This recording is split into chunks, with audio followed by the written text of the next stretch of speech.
Hello everyone, my name is Sandra, and at 35, I work as a sales associate. I share my life with my husband, Peter, a dedicated surgeon. Our paths crossed back in university, where his earnest and industrious character immediately captivated me. Peter, on his part, was drawn to my sincere and compassionate nature.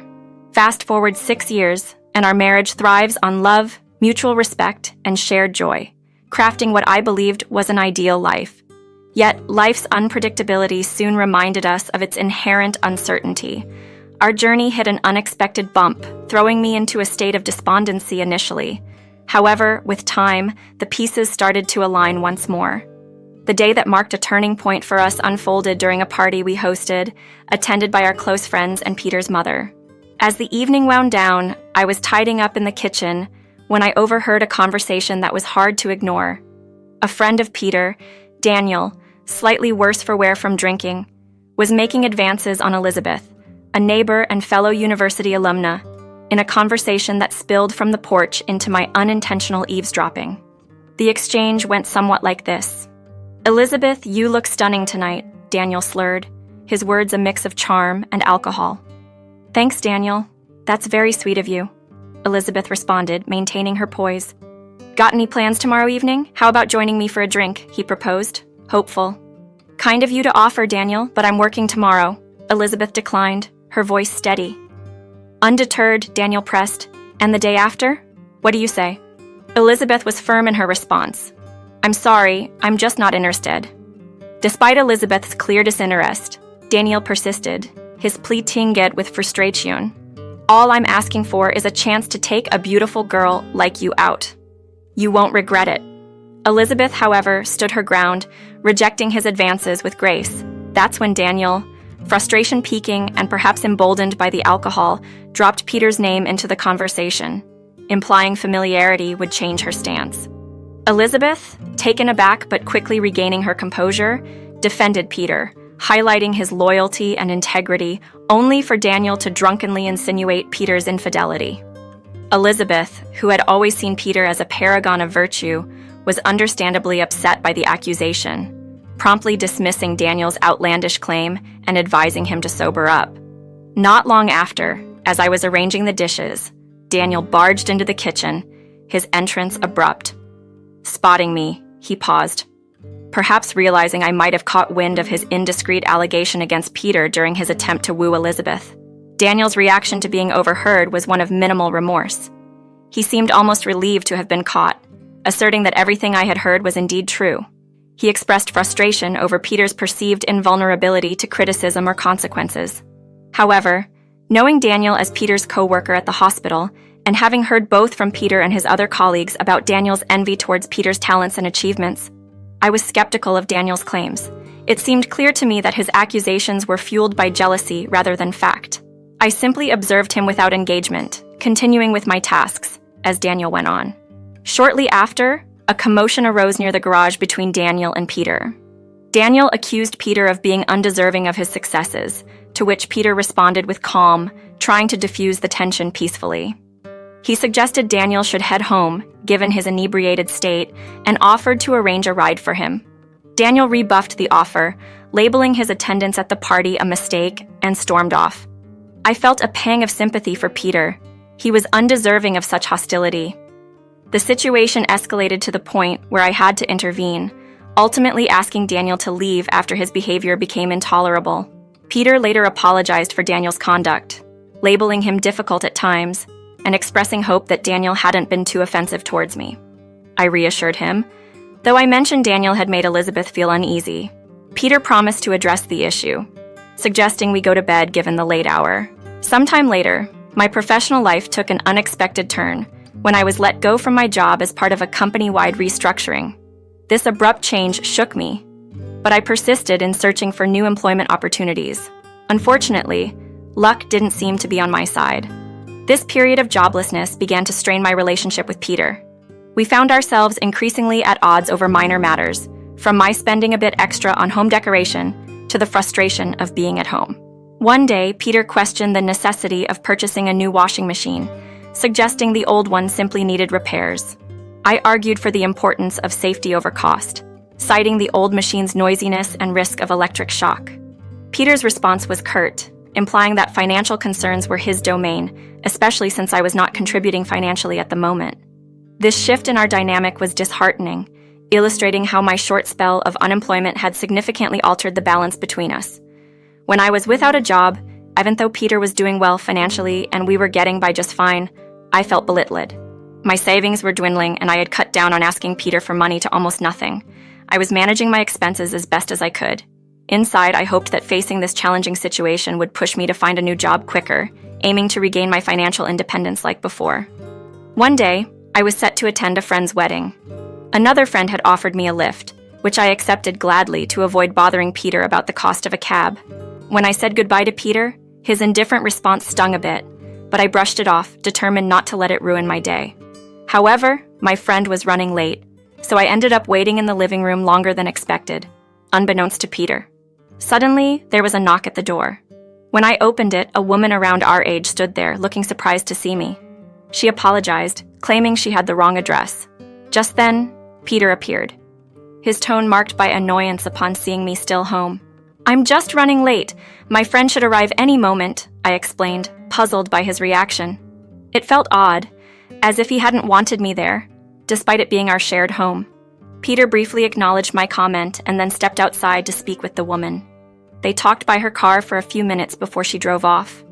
The encounter lingered in my mind long after I left for the wedding. Upon returning from the wedding, I tried to broach the subject casually one evening, inquiring if the woman was a patient of his. Peter's sharp look intimidated me, halting any further questions I might have had. He tersely replied that she was just a friend, avoiding my gaze and focusing on his phone. "I haven't seen her around before, though," I noted, trying to probe a bit more. "Come on, Sandra, you don't need to know about everyone. She's a new hire at the hospital, and I'm just helping her with some work stuff," he responded, ending the conversation there. I didn't press further, though Peter's dismissive and evasive answer did nothing to ease my concerns. It felt as though he was dodging the issue entirely. The incident and his reaction stayed with me, casting a shadow of doubt and leaving me with more questions than answers as time went on. Coming back from an interview, I walked into a scene that left me frozen. Peter, barely clothed, on a video call with another woman. My heart sank as I faced the harsh reality that Peter had been unfaithful. He almost lost his balance in surprise, but quickly regained his composure, while it took me a moment to gather mine. When I did, I confronted him with disbelief and heartache. "What is happening here, Peter? What are you doing?" My voice echoed with shock and betrayal. Peter remained silent, his reaction, or lack thereof, staggering me. "How long has this been going on? Are you involved with her?" I pressed, desperate for answers. His indifference was astounding. After a pause, he admitted to his infidelity with a chilling simplicity. "Yes," he said. And to my further inquiry, he confirmed there were others. I felt as though I'd been electrocuted, reeling from the blow of his words. I couldn't help but wonder where things had gone wrong. Despite the strain our marriage faced after my job loss, I had never stopped loving him. Yet, there he was, void of any remorse, admitting to his betrayal as if it were nothing out of the ordinary. "Since when?" was all I could manage, my voice barely a whisper. Peter's response was dismissive. He claimed not to remember exactly, but indicated it began when our relationship started to falter. He spoke as if his actions were justified, coldly stating he no longer found me attractive. Overwhelmed by pain and anger, I lashed out. "How could you do this, Peter? I thought there was love between us. And now, you openly confess to cheating without a shred of guilt. I can't stay with you any longer. We need to end this marriage," I declared, my voice firm, despite the turmoil inside me. Instead of showing any sign of regret, Peter laughed scornfully, his mockery like salt on an open wound. He taunted me for being jobless, boasting about his wealth and status, and cruelly suggested that I couldn't afford to leave him or fight for a fair settlement. His words were a blow to my sense of self-worth, challenging the independent woman I had always been. It was a moment of deep hurt, but it also ignited a determination within me to prove him wrong and reclaim my life and dignity. Realizing I had inadvertently granted Peter the power to belittle me and view me as nothing more than a dependent spouse, it filled me with fury. At that moment, I understood there was no point in trying to reason with him. Overwhelmed by emotion, I hastily packed a few essentials and left our home behind. Venturing out into the night, I was faced with the immediate problem of not knowing where to go. Despite this uncertainty, one thing was clear. I couldn't let Peter's mother remain in the dark about her son's actions. I made my way to her place. Katherine, my mother-in-law, was not only a talented home baker, but also a source of inspiration for me. Her vibrant presence and the lively atmosphere she created belied her age. Her greeting was warm and inviting, but confusion soon replaced her initial surprise when she realized Peter wasn't with me. Upon revealing the reason for my sudden visit and the turmoil in my marriage, Katherine seemed taken aback. She refused to believe her son was capable of such betrayal, suggesting I was mistaken. Her reaction made me question my decision to confide in her, fearing her maternal instincts would naturally align with Peter's defense. As Katherine withdrew to the garden, her silence spoke volumes, leaving me to second-guess my actions and the impact of my revelations. That night, restless thoughts kept me awake, wrestling with the ramifications of my disclosure. Come morning, Katherine's absence added to my anxiety. She didn't respond to my calls, heightening my concern. When we finally crossed paths, my emotions spilled over. I apologized, hinting at a willingness to reconcile with Peter, despite my better judgment. Katherine's response was both unexpected and enlightening. She challenged the notion of allowing a man to control my life and happiness, questioning where I had been all night with a hint of concern and a depth of understanding I hadn't anticipated. Her visit to Peter, seeking to mediate or perhaps confront him, marked a pivotal moment. It revealed a complexity in Katherine's character, a blend of maternal love and a fierce belief in personal dignity and independence. This interaction with Katherine not only provided solace, but also underscored a critical lesson about self-worth and the courage to stand against injustice, regardless of the source. Upon confronting Peter, Katherine was met with his candid admission of happiness with another woman and his plans for a future with her, a future that included travels and a life I was no longer part of. His cruel comparison of me to this new woman, ridiculing my tastes and style, was more than Katherine could bear. Moved to anger by his disrespect, she confronted him directly, a reaction that deeply touched me, knowing the depth of her empathy and solidarity. The following morning, Katherine took decisive action by contacting Anna, our family lawyer, to discuss initiating divorce proceedings on my behalf. This gesture of support, especially coming from someone who had always shown me kindness, reinforced the gravity of the situation and her commitment to standing by me through this ordeal.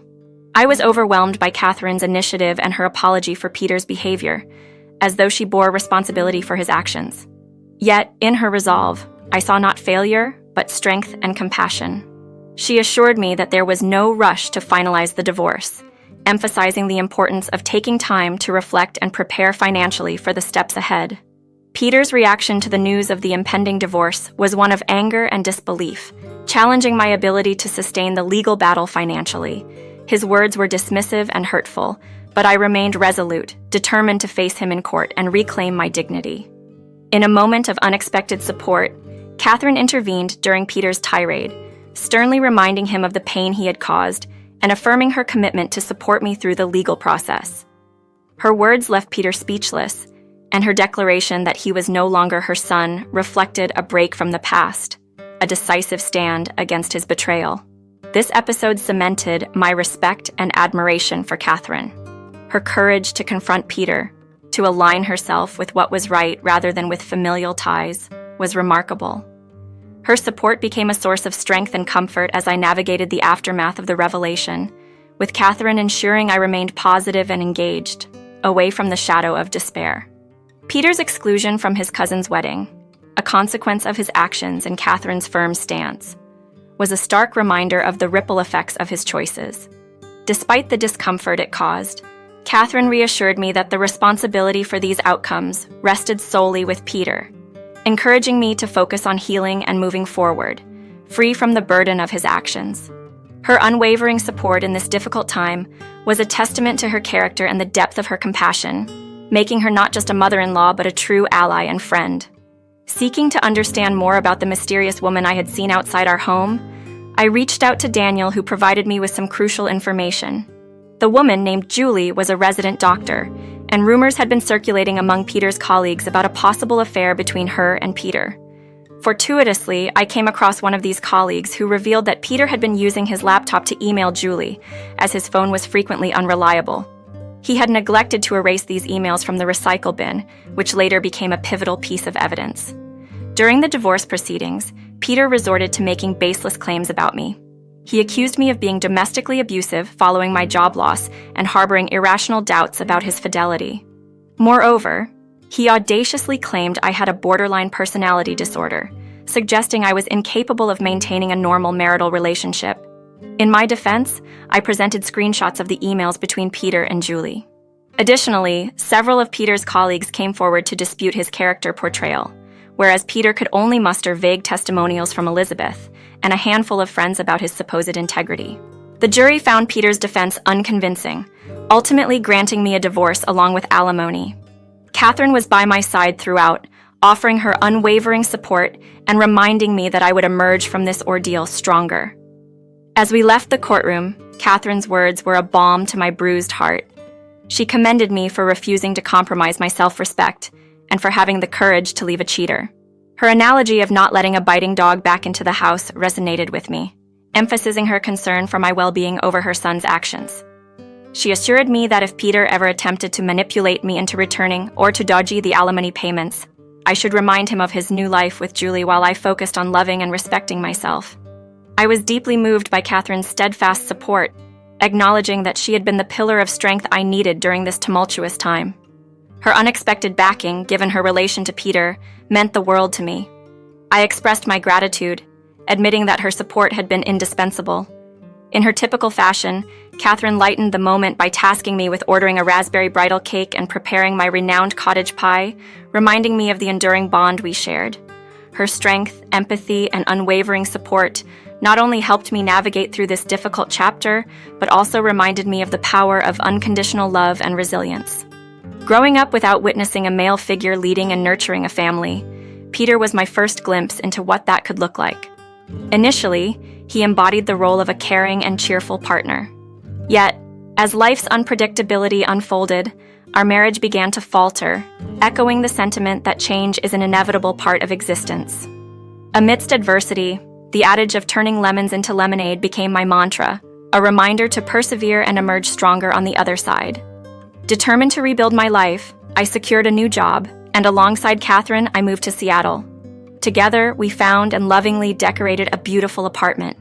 Despite the wounds left by my divorce, I sought therapy to heal from the ensuing post-traumatic stress, steadfast in my refusal to be defeated. Katherine's unwavering support played a crucial role in this journey. Without her, I might have succumbed to the allure of returning to a harmful environment. My path to recovery led me to meet Roy, a renowned artist and the brother of a colleague who effortlessly began to mend the emotional injuries Peter had inflicted. Roy's kindness, respect, and affection filled the voids of my heart, reigniting my belief in love. Katherine, too, saw something special in him, encouraging me to embrace this new relationship despite my reservations. She believed Roy could show me that not all men are alike, instilling hope that I could find happiness again. Heeding Katherine's advice, I opened my heart to Roy, and it's a decision I've never regretted. Our bond has only grown, leading us to the joyful decision to marry a month from now. Reflecting on this journey, I realize I am truly living my best life, surrounded by love, resilience, and the promise of new beginnings.